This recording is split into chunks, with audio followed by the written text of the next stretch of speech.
Hello, everyone. Welcome to Never Mind the Buy Box. Today, I am joined by fellow Ecom Inner Circle founder, Matthew Wright. Hello, Matthew. How are you? Hello, yeah, I'm doing really well. How are you? Yeah, I'm very good. We're pretending like we haven't already spoken and I know, yeah, we've spoken been to on each like other. 12 meeting this morning, and then we've got like another one this afternoon. Exactly. I see you more than I see my own Matthew at the moment, that's for sure. Right, let's wait for a few people to jump on. If you can see and hear us, please let us know. Greetings, legends. Greetings back to whoever that legend is right there. I think it might be Hayden. I don't know. I'll have to come onto the comments to be able to tell. Right, which group are we live in? Let's have a quick look. So let's go on to the comments. Oh, here we go. Right, I've got them. Oh, it's Phil Brin. Hi, Phil. Hi, Brianna. Hello, everyone. Hope everyone is well. Today we're going to be talking about procrastination and what impact it can have on your business. There's such a good thing such a good thing.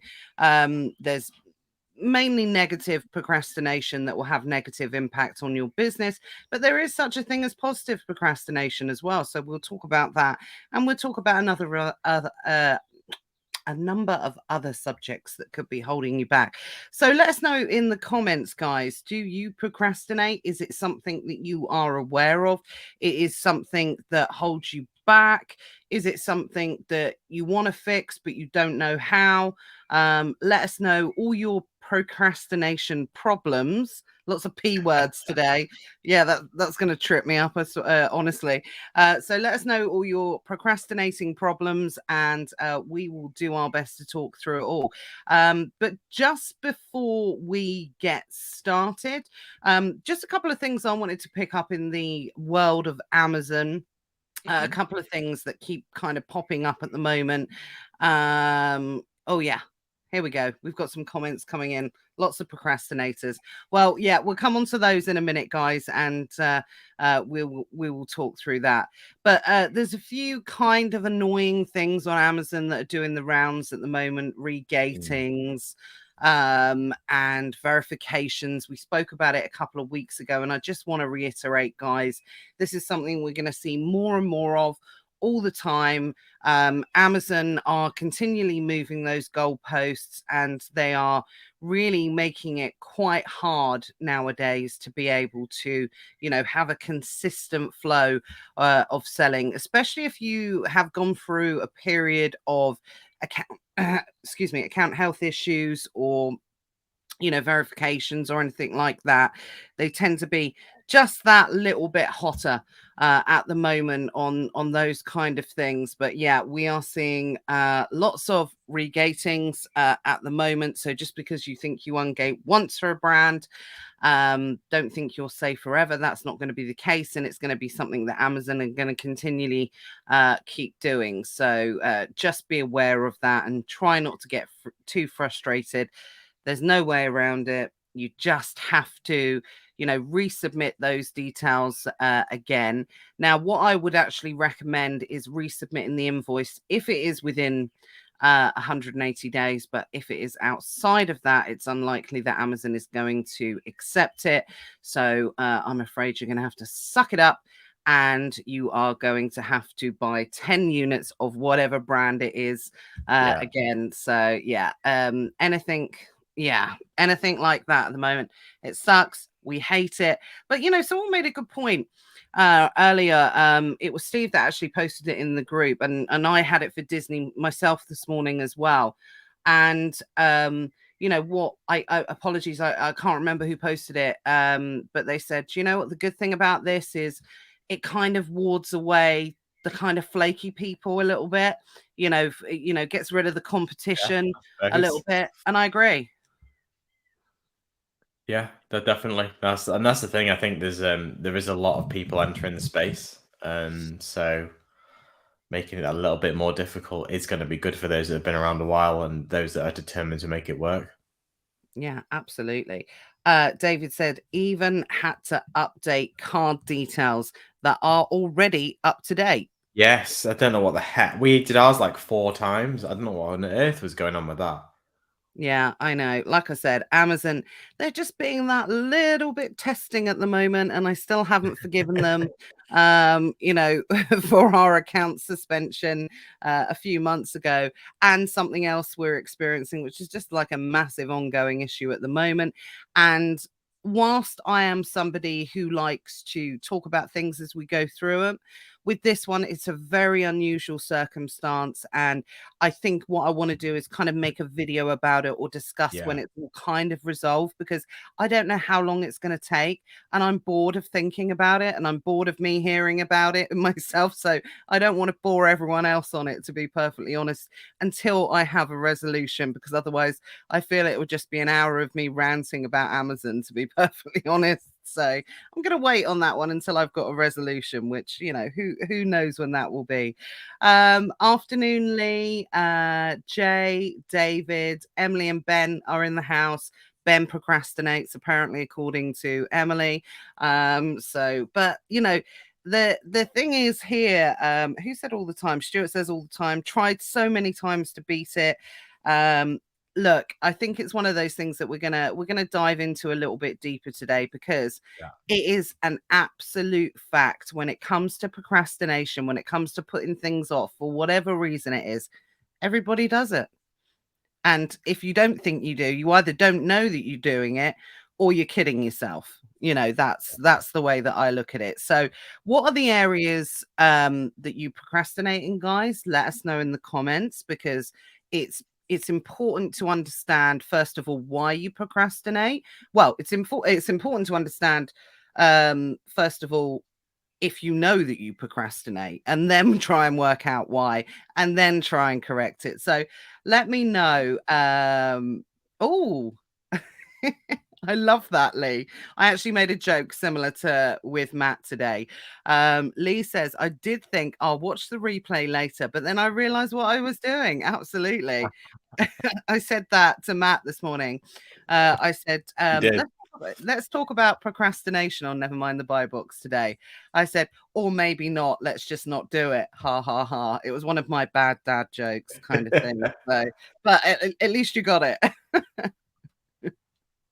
So well done. Well done for eating that frog. Definitely. I'm a big fan of Eat That Frog, and we'll come on and talk about that. Hi, guys. So Donna's joined us as well. So, Matt, do you procrastinate, or are you kidding yourself? I do procrastinate. I think everybody does, but there's something I've been working on. And one of the things that I have learnt is that I believe, like, so we're talking about distraction, and we're talking about traction. So the opposite of Mhm. distraction is traction. So I read a really good book on this. It was a while ago, so I can't remember who it was from. But essentially, what they were saying was that a distraction, it's not necessarily that you are not working or you are not trying, you're procrastinating, but it is something that is taking you away from your traction, i.e., jobs that are getting you towards your goal. And you need to understand why that you are getting distracted. Okay, so it's not necessarily that you're lazy, you're not working hard, you can't be bothered, although that can be part of it. But often the distraction is something deeper. There's a reason that you are not proceeding with your traction, and it's why you are getting distracted.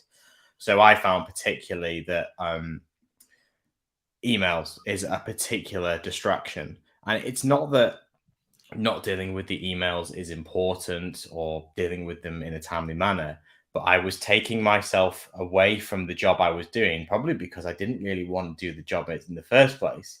And I was then jumping to the emails because either they're easier, they're more immediate. Um, Usually it's because the job I'm doing is something I don't really want to do. So Absolutely. one of the things that we talked about very early on in the Hive was time boxing. And I'll let you Mhm. talk about that because I know you're a big fan of time boxing.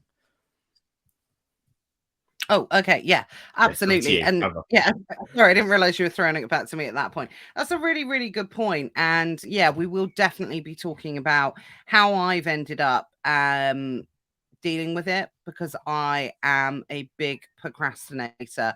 And it took me a really long time to understand why I was a procrastinator, because if you don't take the time to look into it, definitely from an outsider's point of view, procrastination to someone who doesn't know what procrastination is can look like you're just, being lazy, that you just don't want to do it for whatever reason. But actually, there's a lot of psychology that's involved in procrastination through various different things there. And, Matt said it absolutely right. First of all, you do need to kind of establish whether you are actually procrastinating or whether or not you're just being lazy. So a really good example for that is, well, you can procrastinate and be lazy at the same time as well. So a good example, one of the most obvious, would probably be something along the lines of going to the gym, right? Nobody wants to go to the gym until you go to the gym, and you've been going to the gym for a period of time. You feel like this guilt that you've got to go, and it forces you to go. But starting to go to the gym or exercising or going running or something like that, the first part, nobody wants to do it. It's like, no one wants to exercise. And if you do, then you probably wouldn't be procrastinating or being lazy anyway. So when it comes to that, you've got to sort of look at it and think, am I going to go running today? Oh, I can't be bothered.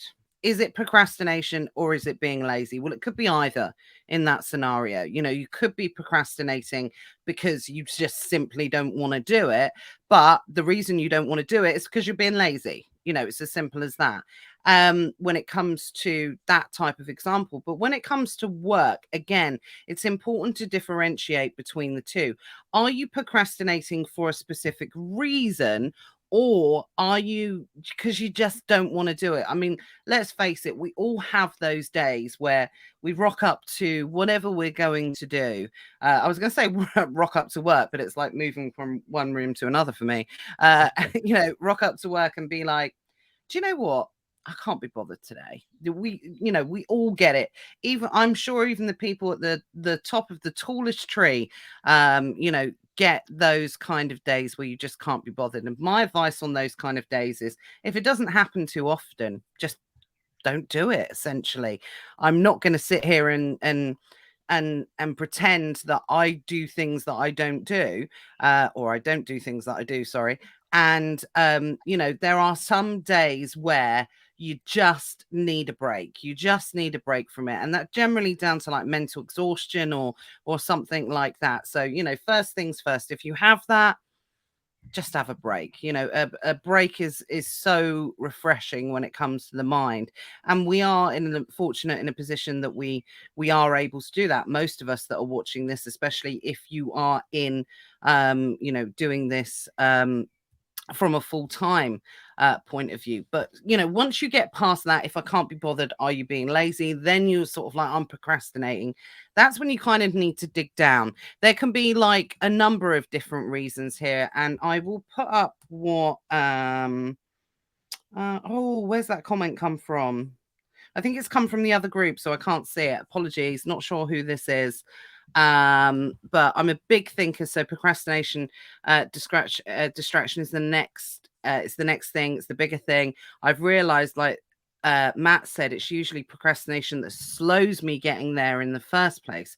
Sorry, I'm not sure who that is. And then we've also got April here as well. For me, it's about fear. See, again, this is an important part to dig down into it, because procrastination can occur for a number of reasons. It could be down to poor planning. It could be down to thinking that the task is beneath you. Like, why should I do that task at this point? I shouldn't be doing this. I should be doing this. You think the task is boring. Fear of success and fear of failure. Those are two big ones.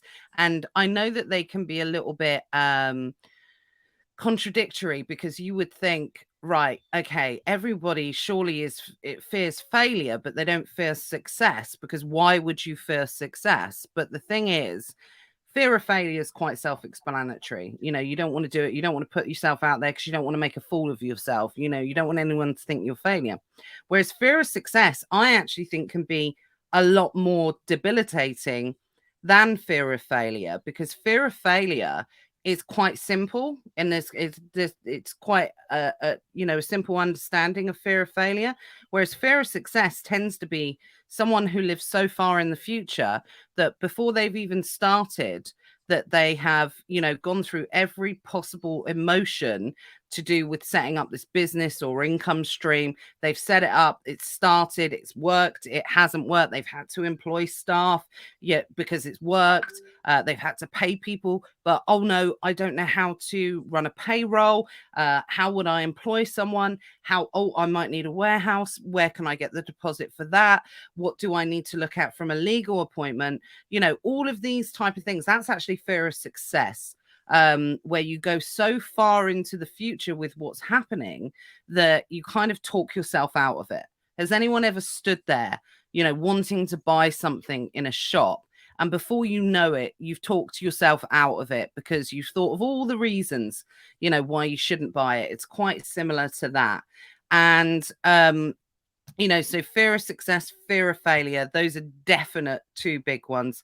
Could be simply you just don't know how to do it as well. So you put off, learning takes time. Gathering knowledge, gathering experience, it takes time.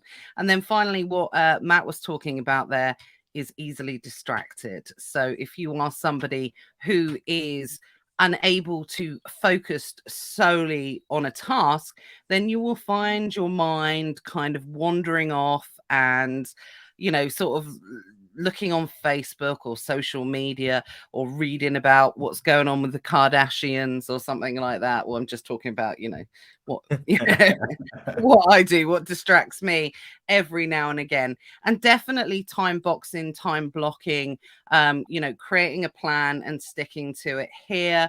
Whoever said that, guys, please fill out the StreamYard details so we know who you are. I feel like I can't, oh, it's Sean. It's building that kind of plan in place, sticking to it, which is easier said than done. But there are a number of elements that you can do to put yourself in a position where you cannot get distracted. So from all of those things, let me know which one are you. Are you that poor planner? Fear of success, fear of failure, distraction. A lot of the time you don't know how to do it. Do you think the task is beneath you? Which, by the way, that's natural as well. Or the task is boring. Most of us don't want to do stuff because we're bored of it, right? How do you overcome? You particularly said about distraction and boredom and not wanting to do it. So how do you deal with that specifically, Matt? Because, in business, we've all got to do stuff that we don't want to do. And I think, yeah, exactly. Yeah.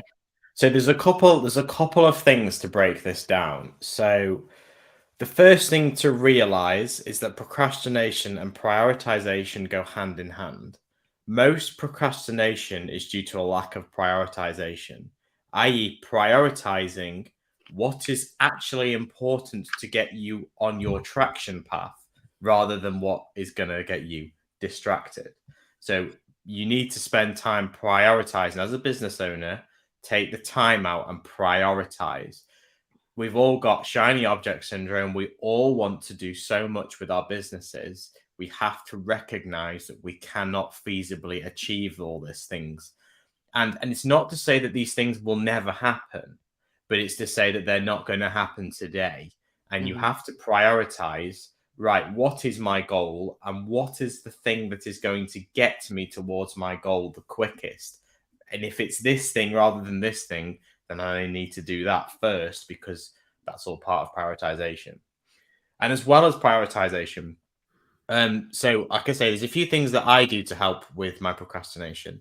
Planning in time for relaxation is incredibly important.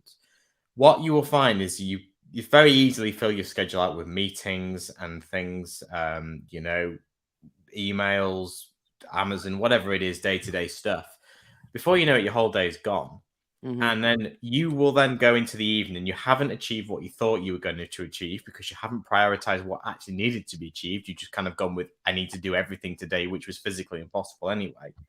You'll then get to the evening And you won't be able to prioritize the relaxation, which is incredibly important, because you'll have this feeling of overwhelming guilt that actually I have not achieved what I need to do, so I need to work. And then you end up in this cycle of, right, well, I'll carry on working, and then they're working to the evening. And then you kind of go, right, well, I need my downtime now. So then it's like 3 in the morning, and you're sort of scrolling through TikTok. And then you get into this cycle of constant kind of procrastination and guilt. And then, of course, you procrastinate more because you're tired, because you've not had the sleep. So therefore, you haven't got the mental focus. And therefore, you fail to prioritize even further, which causes more procrastination. You kind of end up in this vicious cycle. So prioritizing leisure time is incredibly important. And also prioritizing what can feasibly be achieved in a day through time blocking is very, very important. When it comes to distractions, one of the best things that I learned to do is to not, again, it comes back to the guilt thing and the punishment thing, is to not punish yourself for not being able to do a task. So, for example, right, you're doing, I don't know, say you're doing some accounts, really boring, not really very interesting.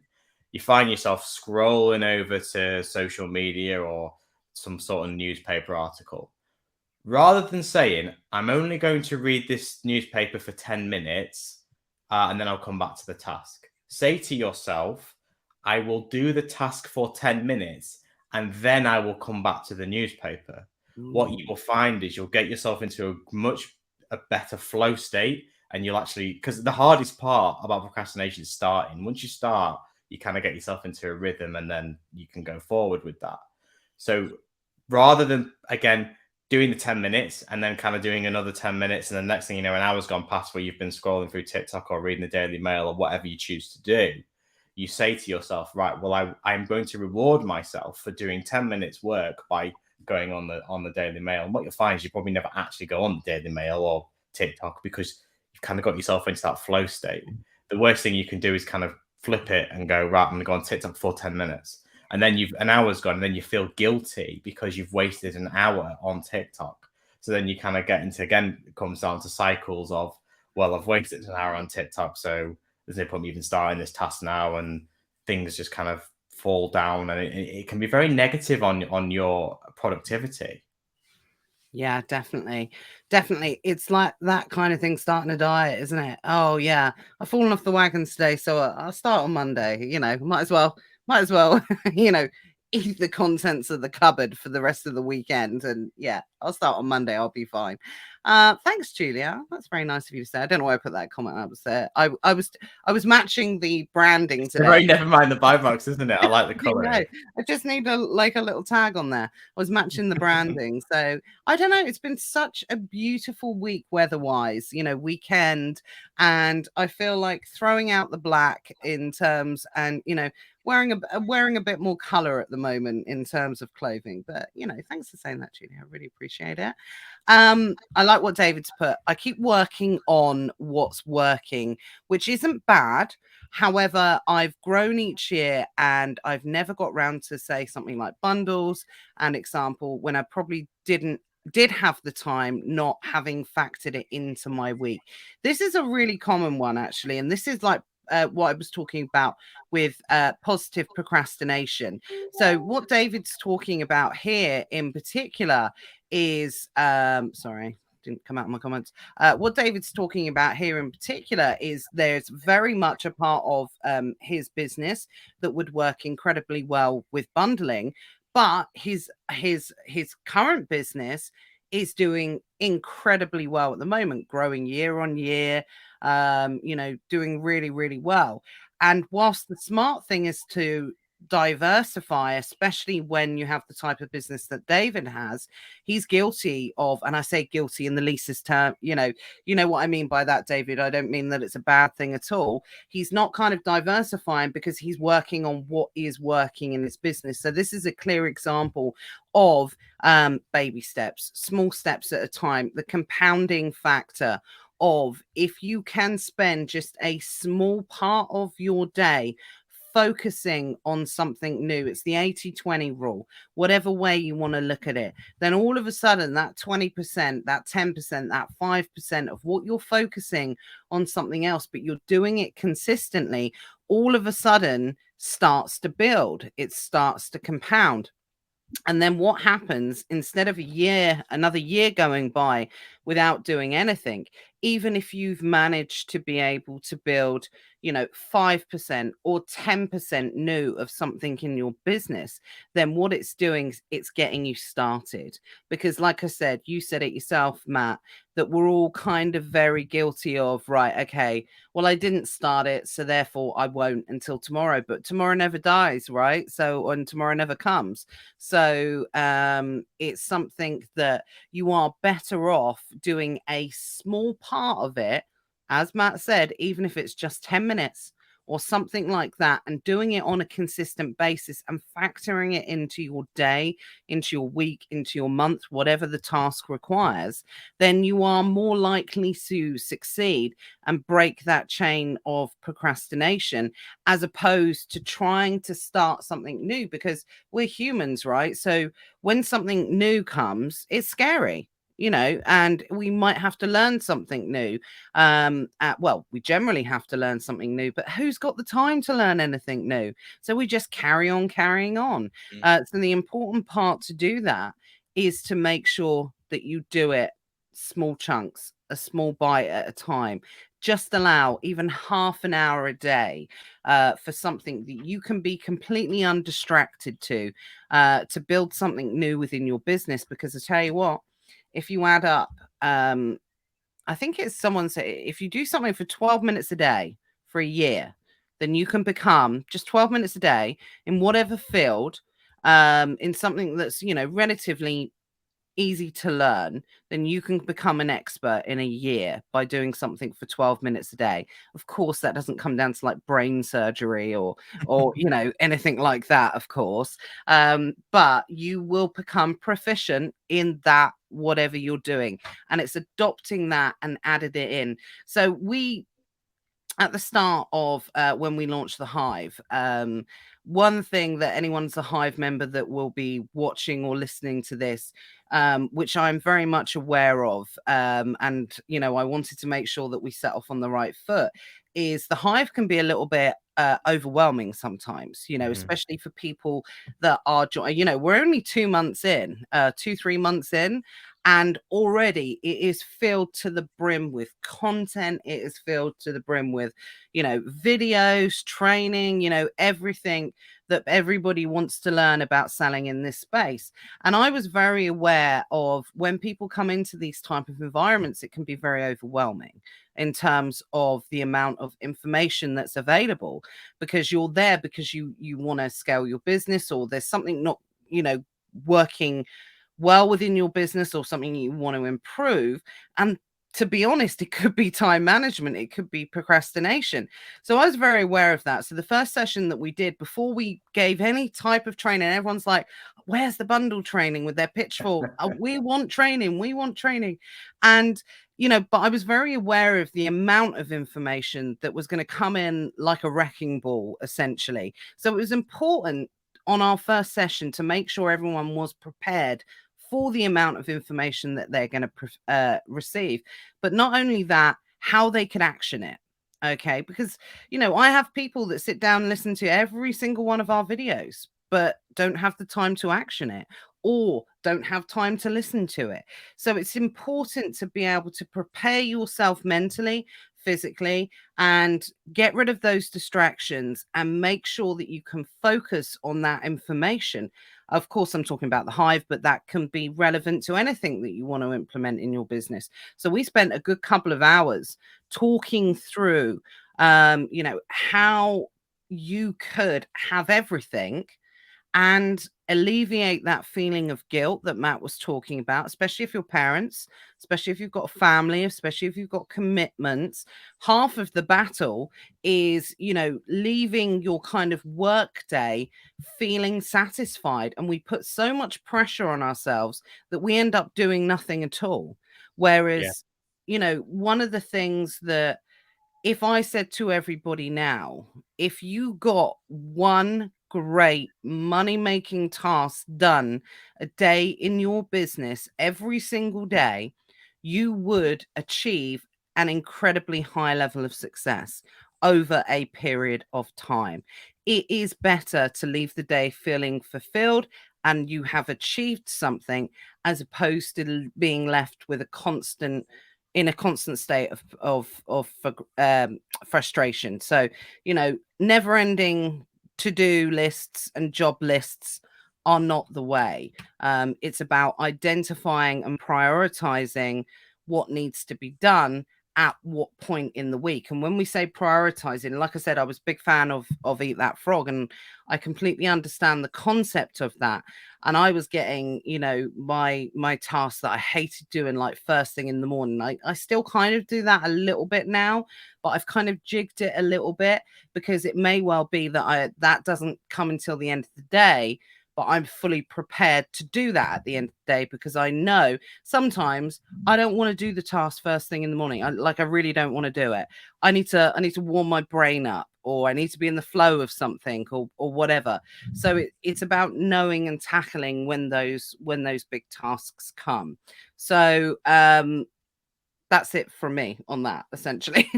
I feel like we're both going into a rant stage on procrastination. So let's see what you guys are saying. Sean says boredom does make you wonder. Absolutely. And says, I'm tidying up units at home. Boring. Can't believe how much crap I've got. Me as well. I am taking next week half term. I'm gonna clear out my house completely, and then a clear house, clear working space, and everything like that is definitely what the doctor'd order. Oh, who said that? Sorry, Simon. Making profit, you accept losing money. When you're on a budget, you think more. I have let a product expire before I got to send it to Amazon because I forgot about them, because another product was selling quicker. But that item had a bigger profit. Absolutely. So, it's about keeping that kind of big eye on the business. So actually, Matt, let me bring you in here, because you are someone that strategically buys stock throughout the year. I know it won't be anything expiring, but sometimes you will buy, a 30 grand pallet of stock, knowing full well that you're not going to sell it for a year or something like that. Yeah. You're a very strategic stock buyer. So when it comes to stuff like that, how do you deal with, focusing too much on what's selling now so you don't miss opportunity, that kind of positive procrastination? It's really hard, actually, and I don't think people, I don't think I'm actually as good as people may think I am in terms of that respect. It is a challenge, and I think the problem as well is trying to get across to my staff that just because something's new in doesn't mean it needs to be worked immediately. I think that there's a tendency for everybody for something new in to then mean that needs to be worked immediately, or you need to send it into Amazon. Of course, people dealing with expiry dates, you're working on different things. But I guess with you guys, it's even more imperative is that for me, my stock can sit for 3 years and it will just get dusty. If you're selling food products, grocery items, if it sits for 3 years, it's going in the bin and you're losing physical money. Whereas for me, I can potentially be increasing my money because the market's recovered and the stock availability has gone down. So I think for somebody who sells grocery items, realizing that you need to be working like the oldest stock first and not procrastinating and leaving it and just getting the new stuff in is going to be really, really imperative to your business. And it's something that, to be honest, that we are still working on as a business, is trying to get that right and make sure that there's a good balance between what's coming in and what's going out. And I'll be honest, I don't think we've got that right. I think far too much stock comes in for our business than it should, really. I guess there's also a bit of FOMO, the fear of missing out on a deal. But you've got to realize that you only make profit when you sell it. Yes, the part of it is the profit made in the buying and all that, but at the end of the day, you only make a profit, physical profit, when you sell that product. So it's, if you're buying too much product and you're not working it, then you're not making a profit on it. Absolutely. I think there's also an element there of out of sight, out of mind as well, especially if you are universally using Amazon FBA, because if you are using that, you're not physically seeing any of the stock that's in front of you. Yeah, that's the big thing. That's, that's a massive thing. But guess what, guys? We've got something coming that's going to fix that at some point in the future. Well, Do you know? on that, Amazon's now introducing more storage fees, aren't they? They've got Yeah. quarterly ones as well as yearly ones now for long-term storage. Absolutely. Yes, the storage fees. Amazon, like I said, they keep going through. Amazon's always going to go through different cycles. And, one of the cycles that we're seeing at the moment is that they are most definitely, they don't say it, but they are in all of their actions, they are most definitely not favoring merchant fulfilled, but they want people to start having an element of that in their business. Or if you are going to be exclusively FBA, then you need to make sure that you are managing your account and your inventory effectively. Otherwise, they're going to start punishing you either financially or through restrictions and things like that. That's something I'm absolutely certain of. We're seeing evidence of it already, that is going to get stricter and stricter over the last, over the next 12 to 24 months. So, that's definitely something. But I would say, kind of just going back to Simon's point there, if it's stock that's being held locally, if it's stock that's being held in hand, that will probably come down to organization of your stock, making sure that you can see it, in a physical way. How are you storing that stock? Do you need to be a little bit more organized in, where your stock is being held? Because let's face it, we've all got the corner of shame, we've all got the shelf of shame, the shelf of doom, whatever you want to call it, where we just kind of chuck stuff if it's not that immediate priority. And guess what? We think, I'll come back to it later. But guess what? You never do. I'll come back to it later. Classic procrastination phrase, or thought, essentially. But if you think and sit down and think about all the times that you think, yeah, I'll do that later, I'll come back to it later, you won't. It's as simple as that. Do it then. Like Matt said, I actually think this golden nugget. So, golden nugget alert, that doing it for 10 minutes instead of saying I'll come back to it in 10 minutes is absolutely, that is key. And I think that you can make big strides in your business if that's something that you're going to be able to do. Let's see what Ben said. Bomb there. Oh, here we go. Emily and I are in for buying Matthew, right? Audio book. Yeah, definitely. I think this is Simon again as well. I think another problem. This is a big one. Yeah, I think another problem is an item you think will sell good, but it doesn't. But something you don't think sells great, and then the mindset changes as you're unsure. Absolutely. Couldn't agree more. How many times have we all sent something into Amazon and we expect it to set the world on fire, and then you just get crickets, when it goes in? And that's, we won't dive in that today, but that could be for a number of reasons.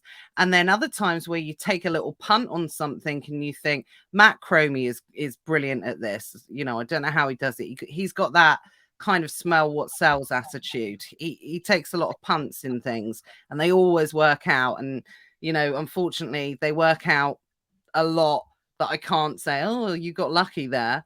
It's happened too many times for him now that there is definitely something to it, that you send something in and it doesn't look like on the face of it that it's going to sell, and then it sells like crazy, and then you end up shifting everything and then you forget about this. It's it's definitely a hard business to juggle in terms of the amount of inventory that you have to deal with, and there's so many different areas that can send you off with juggling that inventory. But like I said, we do have something that's going to cure your inventory procrastination, that is going to be coming out at some point in the future. I was doing a replens list this morning, and the weekly replans list. And even I'm, as a co-founder of it, of B Stock that's going to be coming, even I'm like praying to the software gods, when is this, when I need this in place to be able to make my Amazon life easier.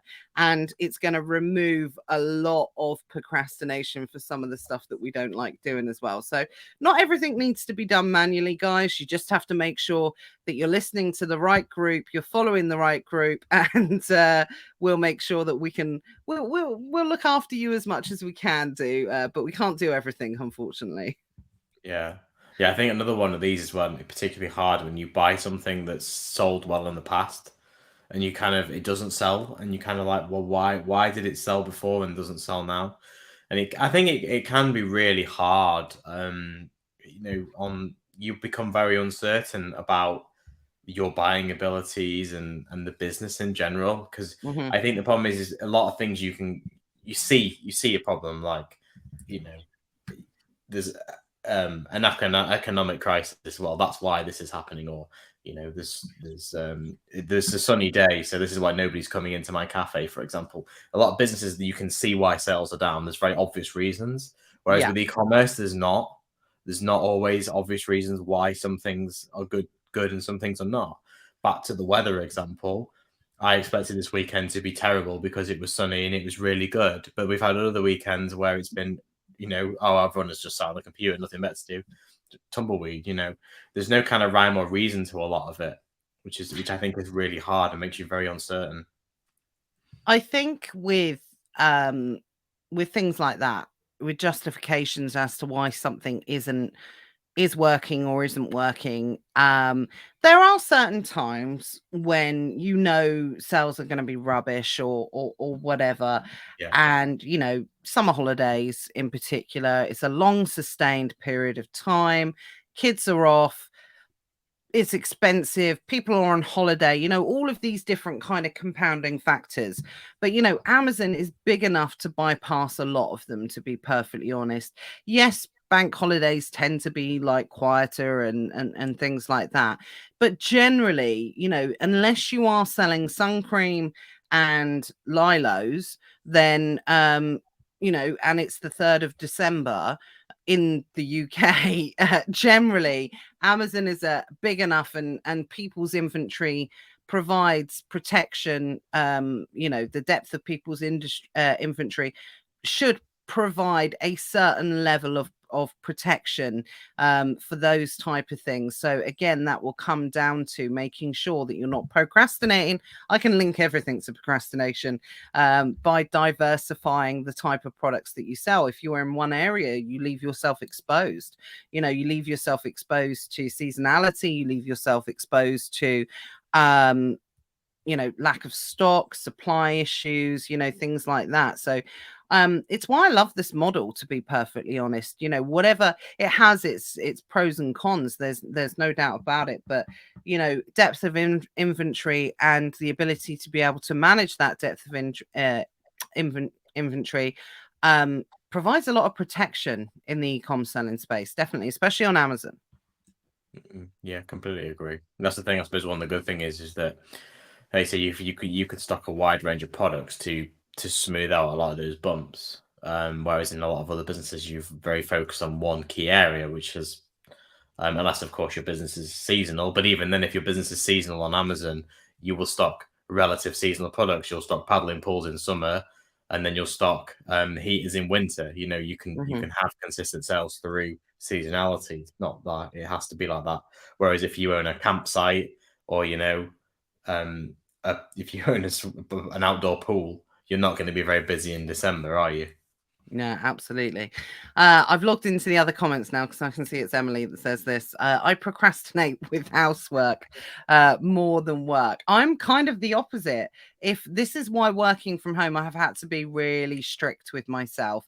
By the way, last week when I was down at the warehouse, I really enjoyed that. So I'm going to make sure, because I was so focused on work when I was down there. And this is one of these key things. If I can empty the dishwasher at home, I will. And I'm one of those weirdos. I quite like cleaning. I quite like housework. But I'm also one of those people that everyone has to be out of the house, or everyone has to be asleep for the housework to be done. Otherwise, people get in my way and it just annoys me. So I tend to do it in blocks.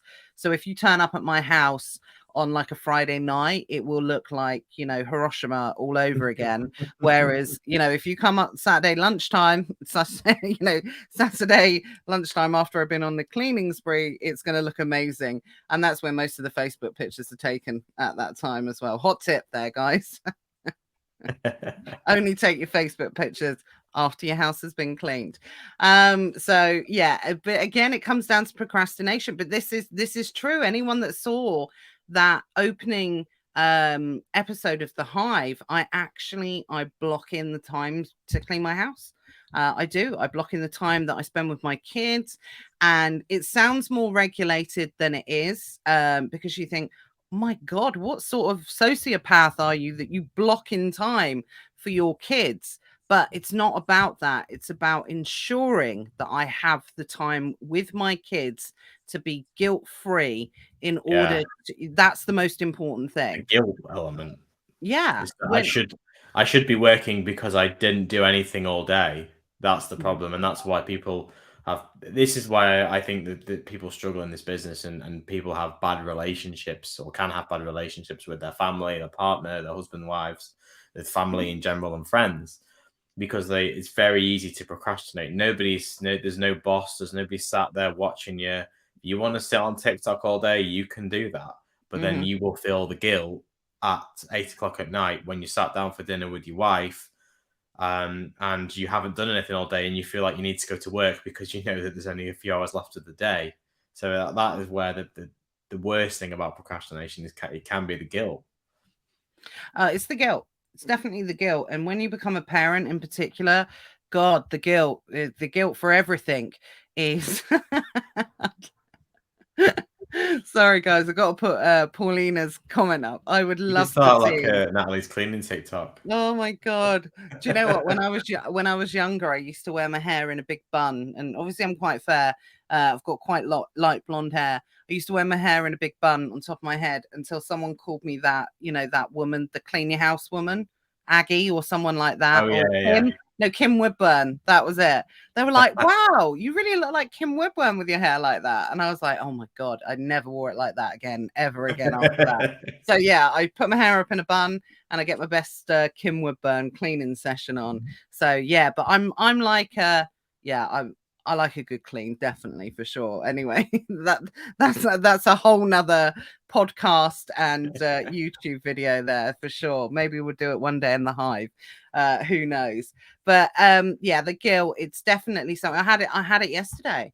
Took Matt out yesterday lunchtime for his birthday. We did stuff over the weekend, but wanted to do something just with me and him.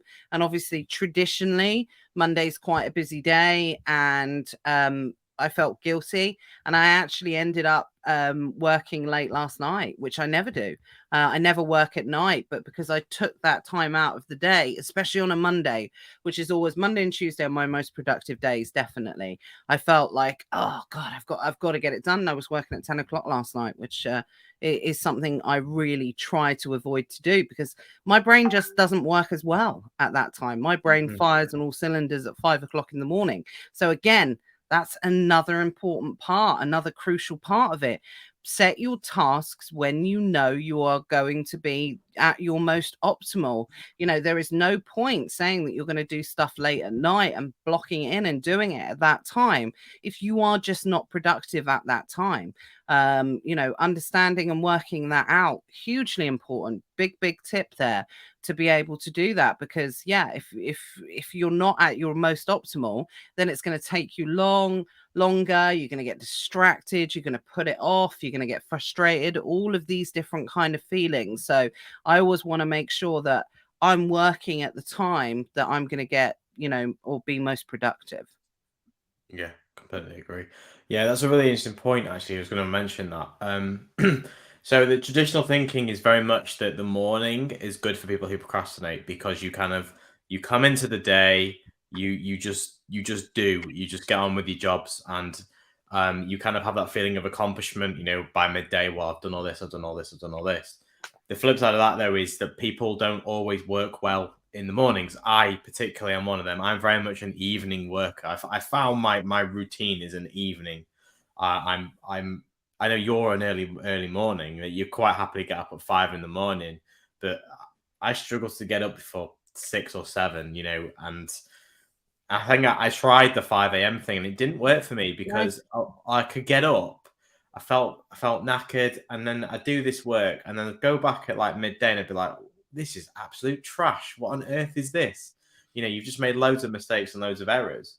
So I think it's important to recognize when you work well and when you work effectively, and trying to plan your day around that. It doesn't matter when you work, whether it's mid morning, afternoon, evening, even if you're a night person.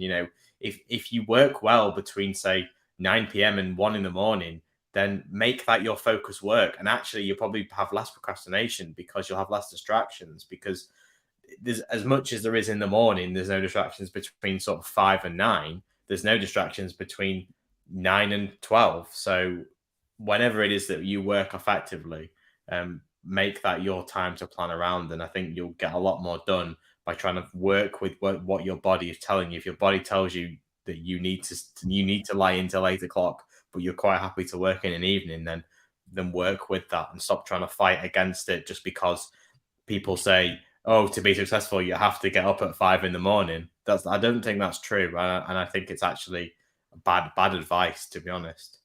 Absolutely. The 5 a.m. club is not for everyone. And I'm always really open about it as well. The reason why the 5 a.m. club works for me, well, there's two elements. Is I don't have to force myself to get up at 5 a.m. I am naturally an early riser. I have always been, so that really helps. Where it also, there's two parts to it. You have to get up at 5 a.m. and then you have to work at 5 a.m. as well. I know people that will haul their ass out of bed at 5 a.m., but their brain may not be firing at 5 a.m. So That's me. That's me. yeah, or can't function until the first coffee of the day. I can literally roll out of bed, open the laptop, and my brain is on it. It is on it early in the morning. And that's not for everyone.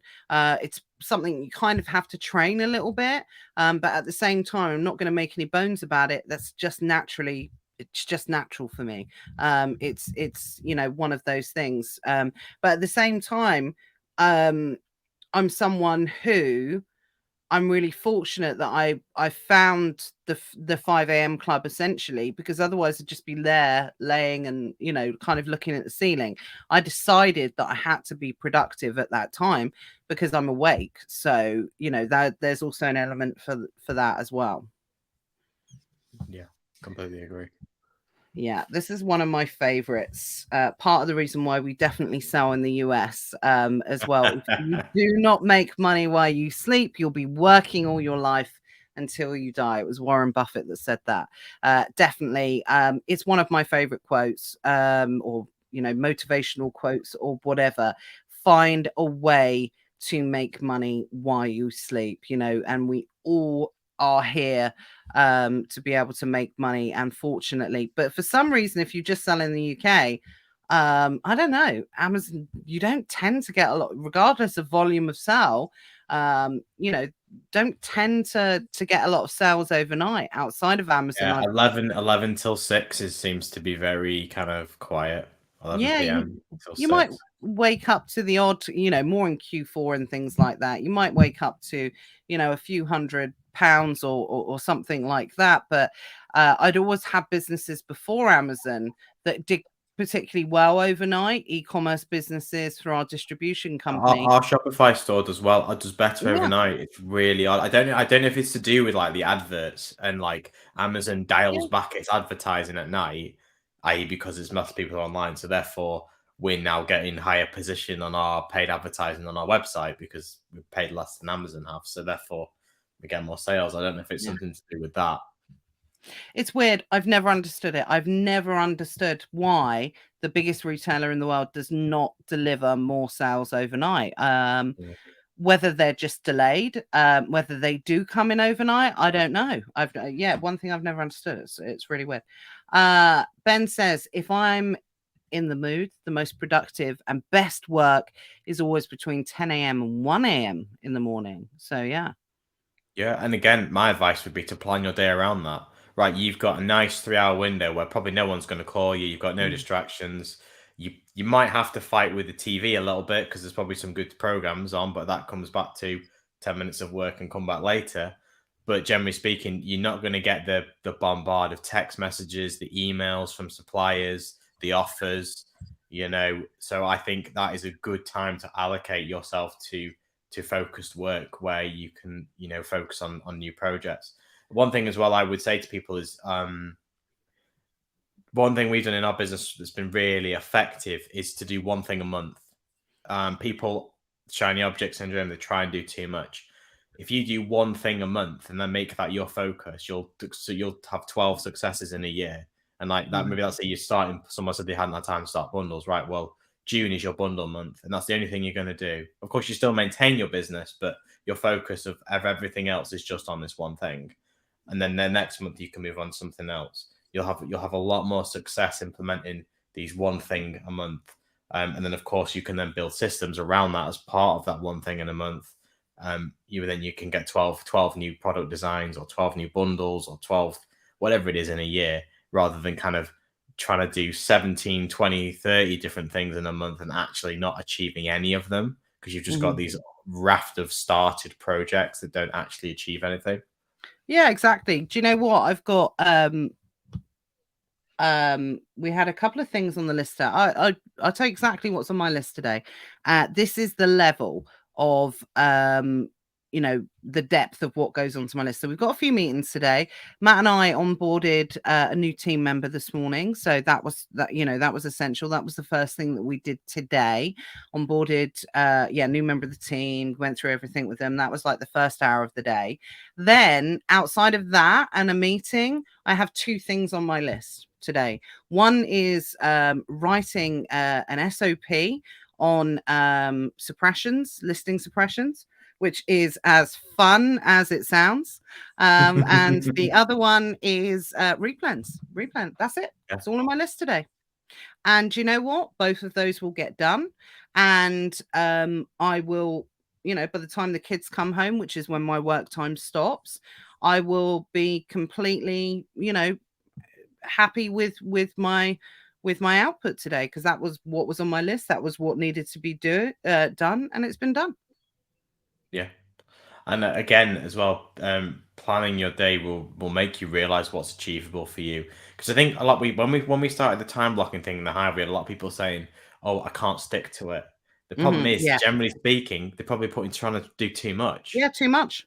They had too much on, and the only way you realize you have too much on is by actually looking at your time and allocating it, and then you can realize, right, well, I need to either prioritize what actually needs to be done and do these things that I'm doing actually need to be done, or you then start looking for, this is how you grow your business, you start looking for solutions to save time, AI tools, software, whatever it is, or you go, right, well, I need another staff member to do these jobs, and that's how you grow your business, by recognizing this is what I can achieve in a day. Either I can't do this project now and it needs to be culled and got rid of, or if it is still a priority, I need to give some of my jobs to somebody else to do so they can do them, or get somebody else in to do this project. Yeah, absolutely. Got a lot of people saying that they are night owls here, so maybe all the night owls need to get together and have some night owl productivity sessions. But I definitely won't be on one of those for sure. Sean said, "What's the TV?" It's this kind of like box-shaped thing, square thing. Pictures. Pictures. Moving pictures. Yeah, exactly. Even watch Never Mind the Buy Box and any training in the Hive on one, though. Yeah, absolutely. Absolutely. You can stream that now. But listen, guys, if do you know what? We're not about the sell on this or anything like that. But if you are sat here and you've listened to us for the last hour and, this is you, it's not, you're struggling with this in the business, what I say is we'll drop a link down below. join the Hive just for 1 month, right? Join the Hive just for 1 month. Watch the first ever Hive live that we did. And I guarantee you, without guaranteeing, that if you implement what was said just in that one session, it will be worth the £99 plus VAT for the monthly. And you can leave after that. You don't even have to watch anything else. It will be worth it in itself just for that one session. I won't say too much about, the hundreds of other sessions that are in there, but just that one session, it will absolutely make a difference. It's made a difference for so many people so far. And like I said, you don't have to do everything all at once. You can implement it slowly. It's or about yourself as building, well, or yourself. building Just want to habits. elaborate on that. You don't have to do everything yourself. I think that's a big thing. Oh, yes, we haven't even talked about that. Well, do you know what, actually, guys? That leads us quite nicely into next week's session, because Luke DeGan's going to be joining me next week, and he is going to be talking about the power of building a team, outsourcing, and everything relating to that. So we haven't even covered that. So it's probably a good point to leave the session out today. But just before we go, Sean said, is it someone who's new to the team? What were we talking about? Onboarding someone, or someone leaves? Well, firstly, no one ever leaves us because they love us so much, and they stay forever. It's like part of the job description. You can never leave. And if you do, we'll hunt you down. But no, it's expansion. So it's someone coming in to actually run something that we've never done before, and things that we are not experts in. And again, part of the procrastination, one of the points that we said about earlier, is part of procrastination can be you just don't know how to do it. But if you get the other stuff right, you can put yourself in a position where you can hire someone to do it for you. You don't have to be an expert in everything. And I definitely wouldn't encourage that. Focus on what you are good at, what areas that you can grow your business at, and let everyone else do the rest. Yeah. I think one of the best things about the Hive as well is that, obviously, I think as the Hive grows, it's going to be unrealistic for everybody to watch all the videos. There's going to be so much content. No, But and what the I beauty, wouldn't probably recommend watching all of yeah, them. no, but the beauty of it is that you will have a bank of training that you can give to people to train them on elements of your business, and you can employ people, VAs, physical staff, whatever you want, and go, look, watch this content section on bundling. All right, you can now take over bundling for my business, or you can watch Europe, which is our next training topic, which is coming soon. And you can start selling in Europe for me. And that's how you build your business and build out your team. The beauty of the Hive, which will be really, really worth the subscription, is that you won't have to take the time to learn this yourself to then train somebody. You can just point them to this direction, and they can take over that for you. Yeah, if you so wish. Cara says it's made a difference for me, talking about the first session, the time blocking, and that level of organization. Thanks for saying that, Cara. And it really, really does. And it absolutely is something that, it's fixable. I'm not going to say it's fixable overnight, but if you can gradually introduce stuff, and you can slowly break the cycle, and break the habit, essentially break the bad. And then I'm a massive believer in, it's all about winning more than not. You do not have to win 100% of time. You just got to have more wins than losses in everything in life. That's the way that I see it. With happiness, as long as I'm happy more than I'm not, I'm happy. It's not about being deliriously happy all the time, or deliriously, or massively successful all of the time. It's about, that balance of making sure that as long as one is more than the other, generally you're okay. That's the way that I see it. Yeah, that's it. Yeah, you're not going to have big wins every day. It's just as long as you're up overall, that's what matters. Yeah, absolutely. Cara says, loving the Hive. I'm glad I made the decision to do it after ESA. Thank you. Yeah, no, we're absolutely loving it, and it's making a huge difference. So we'll definitely pop the link in the video down below to join. There's no fancy sales page unless you're watching this in about 3 weeks' time, then there will be. If anytime between now and the next 2 weeks, it'll just be a check off, check off. Not a Russian. That's a Russian checkout. It'll be a checkout, but yeah, after that it'll be a fancy sales page. So there we go. And don't click it unless you want to join, because it's going to be magic.